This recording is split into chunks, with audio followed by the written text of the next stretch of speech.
and welcome. My name is Alan, and we are back with more Spooktober and the last of our stories, since tomorrow will be the last day of Spooktober.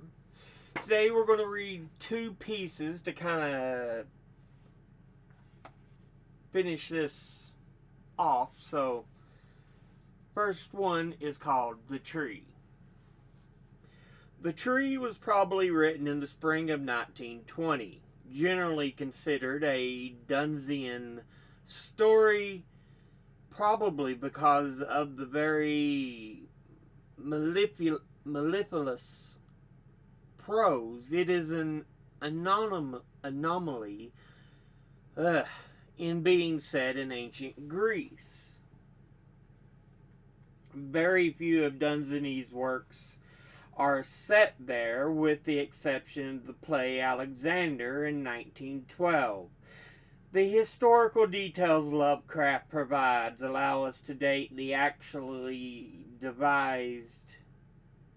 Lovecraft had actually devised the plot as early as 1918 before he even read Dunsany. The stories first appeared in Tryout, October 1921. Fata viam inveniet. In a verdant slope of Mount Menelaus in Arcadia, there stands an olive grove about the ruins of a villa. Close by is a tomb, once beautiful with the sublimest sculptures, but is now fallen into a great decay as the house. At one end of that tomb, its curious roots displacing the time-stained blocks of Pentelic marble, grows an unnaturally large olive tree of oddly repellent shape,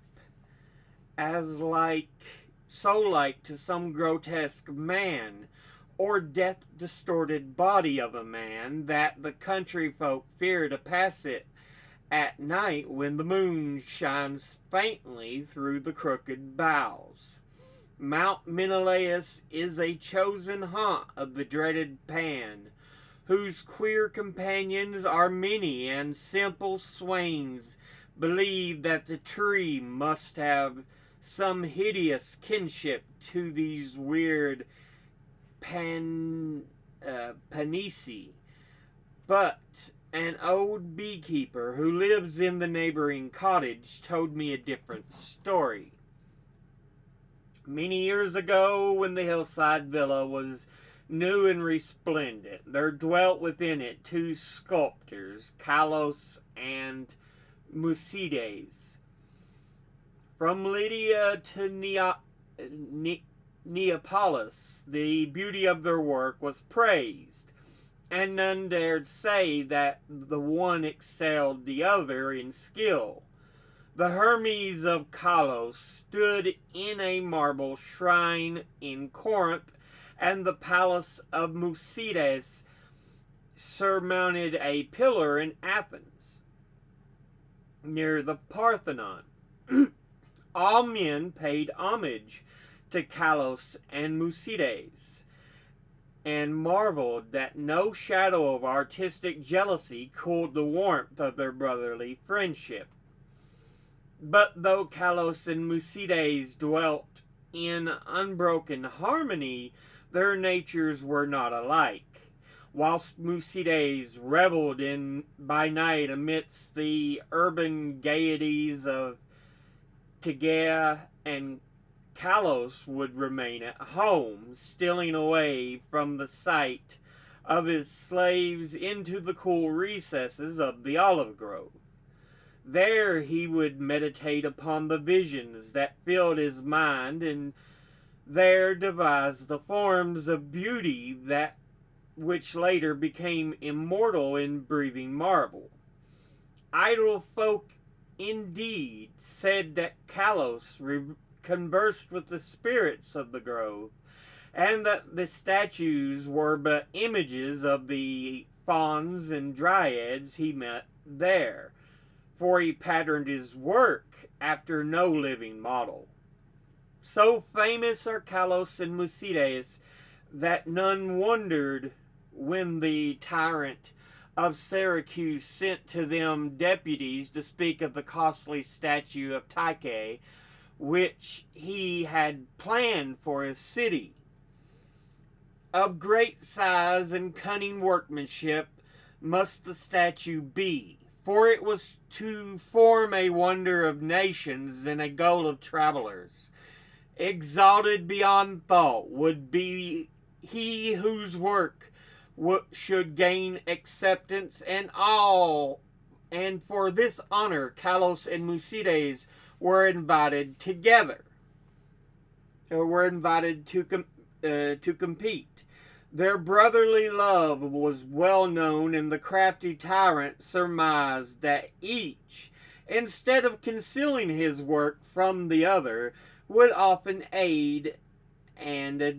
offer aid and advice. This charity providing two images of unheard of beauty, the lovelier of which would be the eclipse of even the dreams of poets. With joy the sculptors hailed the tyrant's offer, so that in the days that followed their slaves heard the ceaseless blows of chisels. Not from each other did Kalos and Musides consider their work, but the sight was for them alone. Saving theirs, no eyes beheld the two divine figures released by skillful blows from the rough blocks that had imprisoned them since the world began.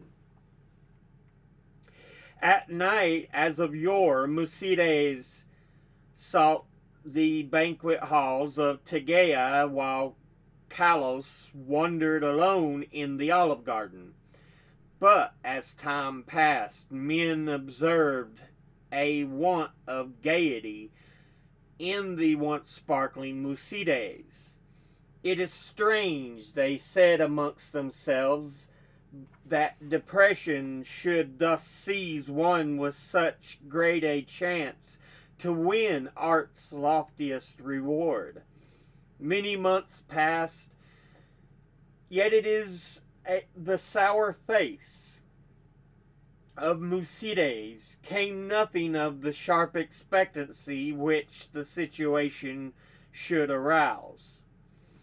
Then one day Musides spoke of the illness of Kalos, after which none marveled again at his sadness, since the sculptor's attachment was known to be deep and sacred. Subsequently, many went to visit Kalos, and indeed noticed the pallor of his face, but there was about him a happy serenity which made his glance more magical than the glance of Musides, who was clearly distracted with anxiety, and who pushed aside all the slaves in his eagerness to feed and wait upon his friend with his own hands. Hidden behind heavy curtains stood the two unfinished figures of Tyche, little touched of late by the sick man and his faithful attendant. As Kalos grew inexplicably weaker and weaker despite the ministrations of puzzled physicians and his assiduous friend, he desired to be carried often to the grove which he so loved. There he would ask to be left alone, as if wishing to speak with unseen things. Musides never ever granted his requests, though his eyes filled with visible tears at the thought Kalos should care more for the fauns and the dryads than for him. At last the end drew near, and Kalos discoursed of things beyond this life. Musides, weeping, promised him a sepulchre more lovely than the tomb of Mausolus. But Kalos made him speak no more of marbled glories. Only one wish now haunted the mind of the dying man. The twigs from certain olive trees in the grove be buried by his resting place, close to his head. And one night, sitting alone in the darkness of the olive grove, Kalos died. Beautiful beyond words was the marble sepulchre which stricken Musides carved for his beloved friend. None but Kalos himself could have fashioned such bas-reliefs wherein were displayed all the splendors of Elysium. Nor did Musides fail to bury close to Kalos's head the olive twigs from the grove. As the first violence of Musides' grief gave place to resignation, he labored with diligence upon his figure of Tyche. All honor was now his, since the tyrant of Syracuse would have the work of none save him or Kalos. His task proved a vent for his emotion, and he toiled more steadily each day, shunning the gaieties he once had relished. Meanwhile, his evenings were spent beside the tomb of his friend, where a young olive tree had sprung up near the sleeper's head. So swift was the growth of this tree, and so strange was its form, that all who beheld it exclaimed in surprise, and Musides seemed at once fascinated and repelled. 3 years after the death of Kalos, Musides dispatched a messenger to the tyrant, and it was whispered in the agora that Tegea that the mighty statue was finished. By the time the tree by the tomb had attained amazing proportions, exceeding all other trees of its kind, the sending out of a singular heavy branch above the apartment in which Musides labored. As many visitors came to view the prodigious tree as to admire the art of the sculptor, so that Musides was seldom alone. But he did not mind his multitude of guests. Indeed, he seemed to dread being alone now that his absorbing work was done.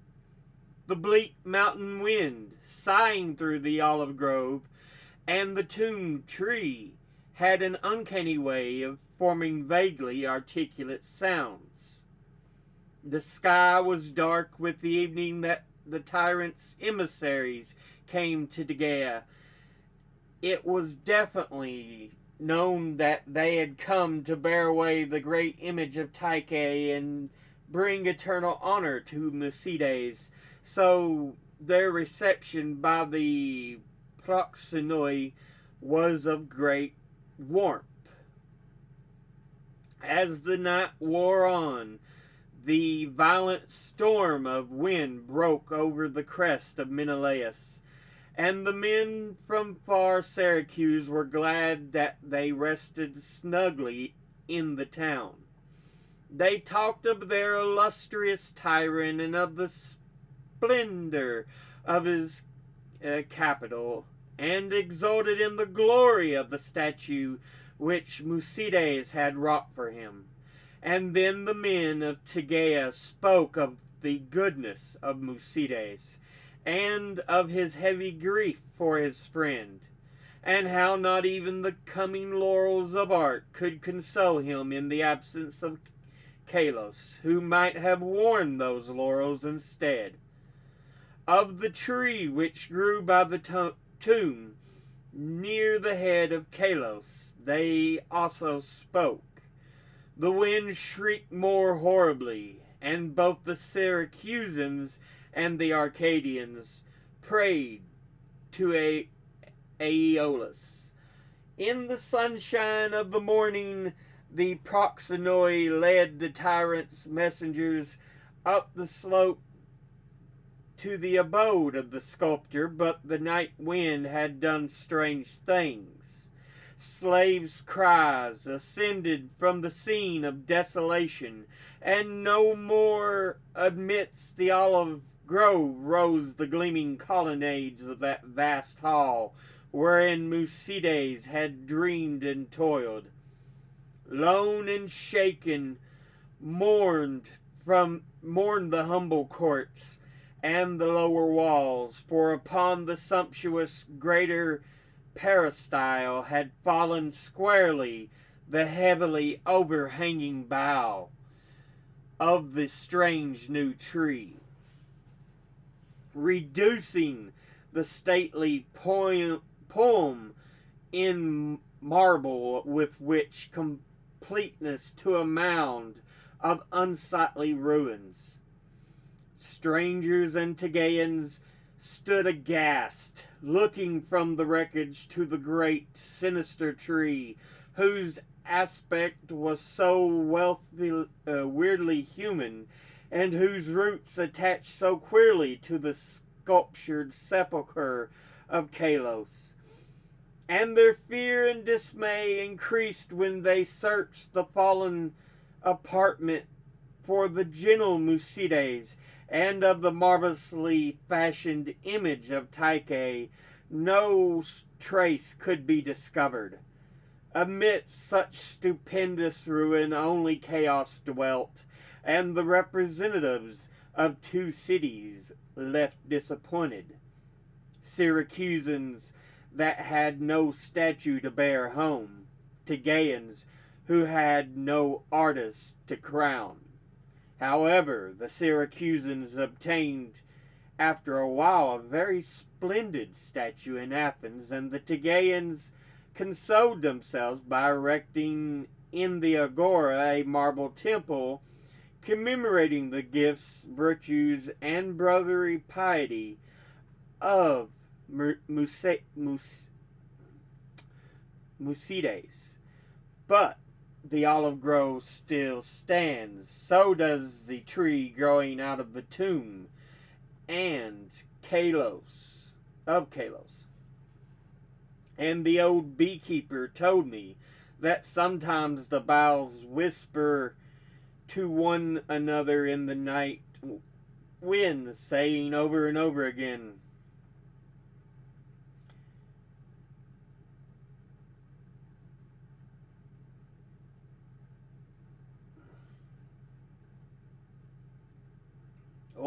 Oisa or Oiba, I'm not sure what it says. I know. Now let's read this other short one here. The Cats of Ulthar.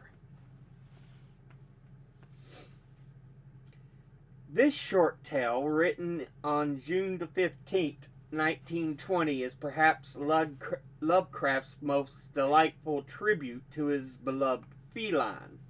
Lovecraft outlined the basic plot of the story in a letter of May the 21st, 1920. It features several borrowings from the work of Lord Dunsany, in particular a citation of Dark Wanderers, a similar tribe is cited in Idle Days of the Yan. Its depiction of an elementary and particularly gruesome tit-for-tat vengeance motif is fitting for the story that purports to be an ancient fable or legend. The story first appeared in the tryout in November of 1920. It is said that in Ulthar, which lies beyond the river Sky, no man may kill a cat, and this I can verily believe, as I gaze upon him who sitteth purring before the fire. For the cat is cryptic and close to strange things which men cannot see. He is the soul of antique Aegyptus, the bearer of tales from forgotten cities in Meroe and Ophir. He is the kin of the jungle's lords and heir to the secrets of the hoary and sinister Africa. The Sphinx is his cousin and he speaks her language, but he is more ancient than the Sphinx and remembers that which she hath forgotten. In Ulthar, before even the burgesses forbade the killing of cats, there dwelt an old cotter and his wife who delighted to trap and slay the cats of their neighbors. Why they did this, I know not, save that many hate the voice of the cat in the night, whatever the reason. Hate the cat of the night, and take it ill that cats should run stealthily from yards and gardens at twilight. But whatever the reason, this old man and woman took pleasure in trapping and slaying every cat which came near to their hovel. And from some of the sounds heard after dark, many villagers fancied that the manner of slaying was exceedingly peculiar. But the villagers did not discuss such things with the old man and his wife, because of the habitual expression on the withered faces of the two, and because their cottage was so small and so darkly hidden under spreading oaks at the back of a neglected yard. In truth, much as the owners of cats hated these odd folk, they feared them more, and instead of berating them as brutal assassins, merely took care that no cherished pet or mouser should stray toward the remote hovel under the dark trees. When through some unavoidable oversight a cat was missed and sounds heard after dark, the loser would lament impotently or console himself by thanking fate that it was not one of his children who had thus vanished. For the people of Ulthar were simple, and knew not whence it is all cats first came. One day a caravan of strange wanderers from the south entered the narrow cobbled streets of Ulthar. Dark wanderers they were, and unlike the other roving folk who passed through the village twice a year. In the marketplace they told fortunes for silver and bought gay beads from the merchants. What was the land of these wanderers none could tell, but it was seen that they were given to strange prayers, and they had painted on the sides of their wagons strange figures with human bodies and the heads of cats, hawks, rams, and lions. And as the leader of the caravan wore a headdress with two horns and a curious disc betwixt the horns, there was in this singular caravan a little boy with no father or mother, but only a tiny black kitten to cherish.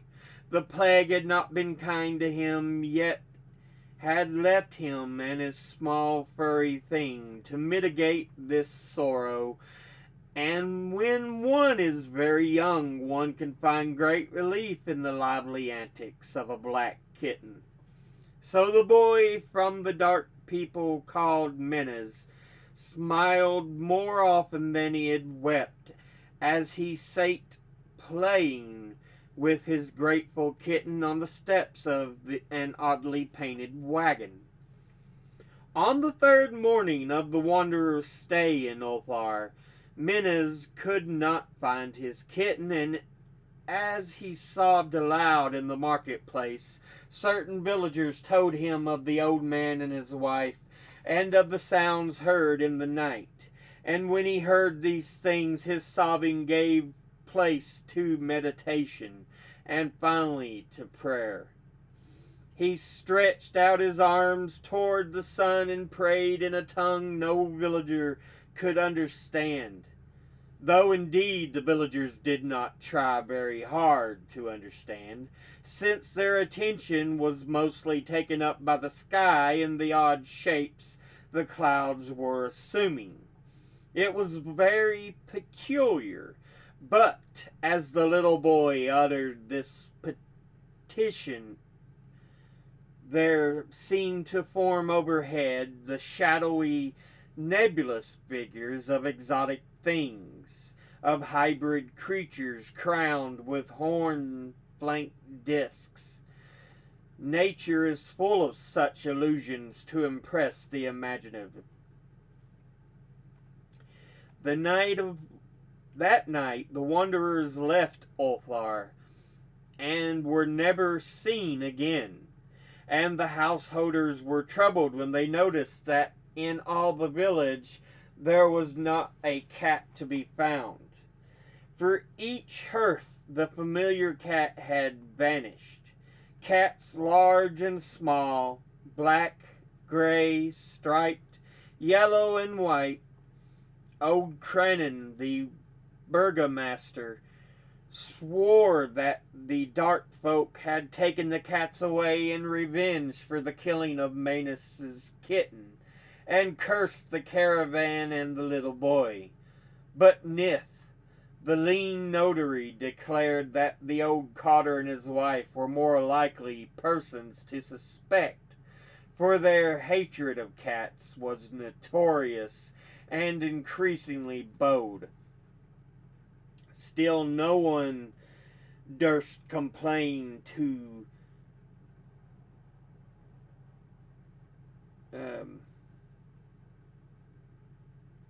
the sinister couple, even when little Atal, the innkeeper's son, vowed that he had at twilight seen all the cats of Ulthar in the accursed yard under the trees, pacing very slowly and solemnly in a circle around the cottage, two abreast, as if in a performance of some unheard of rite of beasts.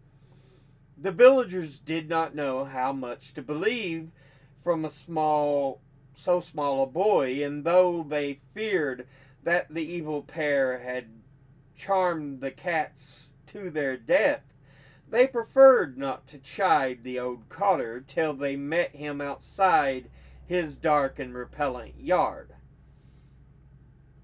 So Ulthar went to sleep in vain anger, and when the people awakened at dawn, behold, every cat was back at his accustomed hearth, large and small, black, gray, striped, yellow, and white. None was missing. Very sleek and fat did the cats appear, and sonorous with purring content. The citizens talked with one another of the affair and marveled not a little. Old Crannan again insisted that it was the dark folk who had taken them, since the cats did not return alive from the cottage of the ancient man and his wife. But all agreed on one thing, that the refusal of all the cats to eat their portions of meat and drink their saucers of milk was exceedingly curious.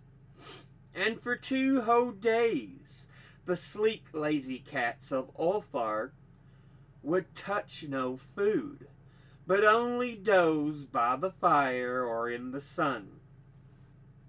It was fully a week before the villagers noticed that no lights were appearing at dusk in the windows of the cottage under the trees.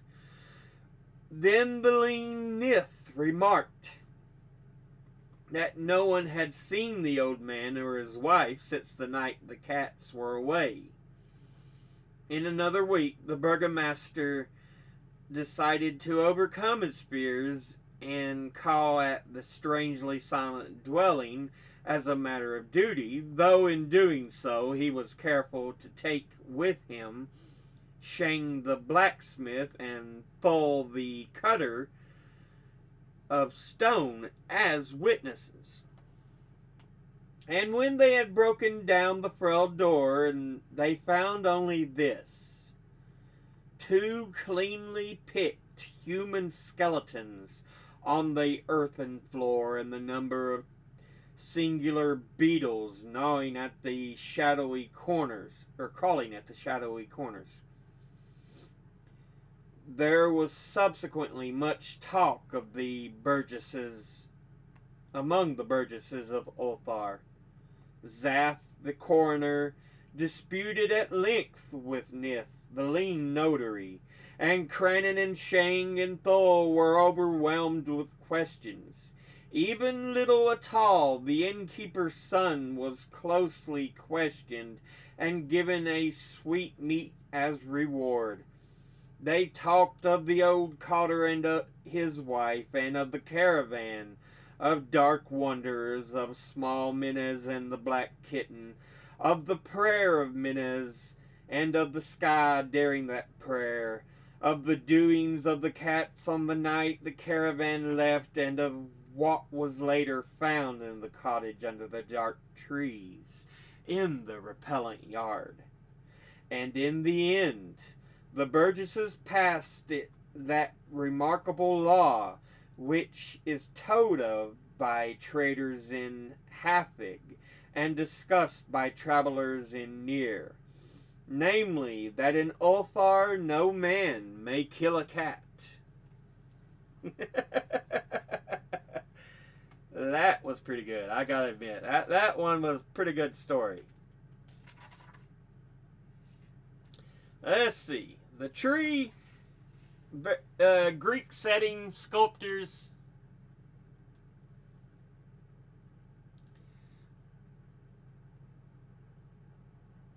But one passed, and by his request, all of the twigs were grown by his headstone. And, yeah.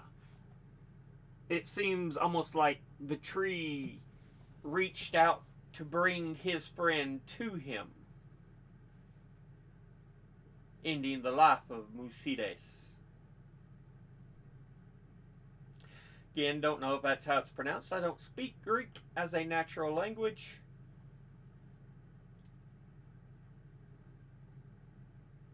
I know how to pronounce a few words just because they're so common. Hecaton Kyries, Zeus, Hera, the basic stuff you should know. Heracles. But yeah, an interesting tell, but I think I like the second one even more. That one was pretty amusing. The Cats of Ulthar. Yeah. Pretty good for a final Lovecraft story for Spooktober. But yeah. Anyway, we'll go ahead and end this episode here. As always, educate thyself. Think, read, study, learn. Someone tells you something you have trouble believing. Ask them to cite their sources. Thank you all for watching. I'll see you all in the next one. Until then, later.